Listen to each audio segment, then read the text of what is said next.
Hello, Paul McFadden here. So today is the last episode of this week's whole topic on deal sourcing. I'm sure we'll talk more about deal sourcing in future episodes, but I'm going to round this up. Why? Because we've got a lot more stuff to talk about with everything that's going on in the property world. In fact, some of the podcasts I'm going to be releasing over the coming weeks is really going to get you to think differently when it comes to investing in property, especially for 2021. So stay tuned, and as always, make sure you're subscribed. If you're watching this on YouTube, make sure you're subscribed and hit the notification bell to be notified when these videos drop. If you're listening on the podcast player, make sure you're subscribed there as well, because I've got some phenomenal content coming up. I want to give so much more value to you guys because you guys have been great. The feedback I've been receiving has been awesome as well. So, as always, make sure you're subscribed.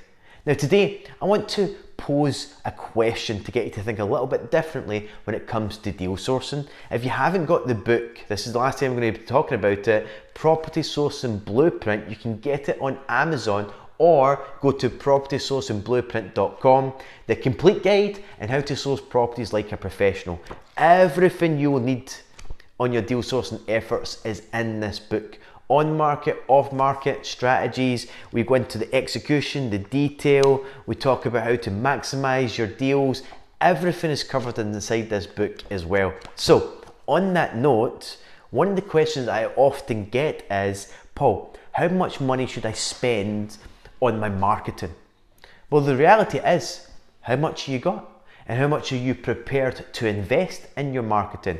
In the book, we talk about 3 ways how to advertise and market, but again, you can get a much greater reach. You can get it more targeted if you invest money into your marketing campaigns. And notice I said the word invest.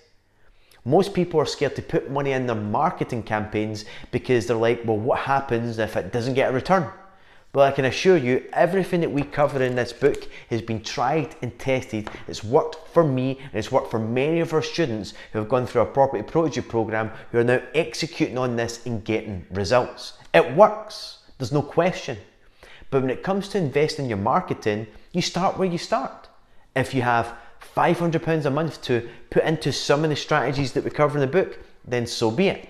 If you have £1,000, then great. If you have £3,000, then awesome. It doesn't matter how much you put in. The key here is to invest that money.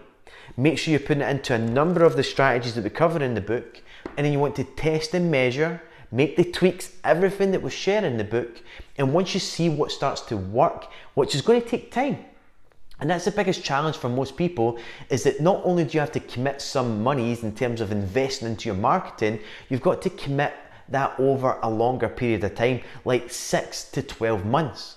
If you're only going to do this for a couple of months, I would just focus on the 3 organic ways of actually sourcing deals. That is building relationships with estate agents, looking for deals online through Rightmove, Zoopla and other online portals. It's working with other sourcers, it's building your network, it's getting out there and doing some of the things that you can do to be resourceful that doesn't cost any money from the paid forms of advertising and marketing. So you can still do all of that. It's going to take time, it's going to take resources, it's going to take energy, but it can still happen. But for those that want to fast track things, there is no better return on your investment than to invest your money into some of the paid campaigns that's going to get you more of a deal flow. And that way, once you start closing deals, the deals that work for you and you're starting to make money, you can then start to reinvest more money into your marketing. What I don't like to hear, and I'm just going to be straight and up front here, is this whole idea of, Paul, what kind of budget should I have? You need to get out of your mind this idea of a budget. Why? Because you want to be investing more money every time that you could possibly have surplus funds into your marketing campaigns. And by doing so, you're going to start to see that you're going to get even more deal flow, you're going to get better opportunities. So you're not looking to just go, okay, for the next 6 months and a year, I'm committing to £500 a month.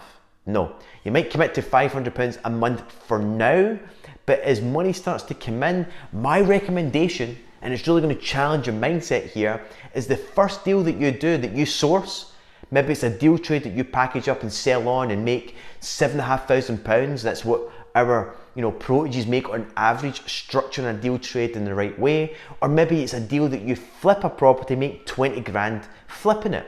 Whatever profit that you make that comes from your deal sourcing efforts, the profit, my recommendation, you'll probably hear the little ones in the background there, they're having a crazy day running around, and this is what it is, this is what happens, a day in the life of working from home. But anyway, focusing in on what I was saying here, whatever profits that you're left with, so if you make 20 grand, listen to me, ready? This is going to really mess with your mind a little bit here. But if you've made 20 grand profit on a flip that came from your marketing efforts, then I'm going to get you to think about investing 40% of your profit. Think about that. 40% on £20,000 is £8,000 back into your marketing.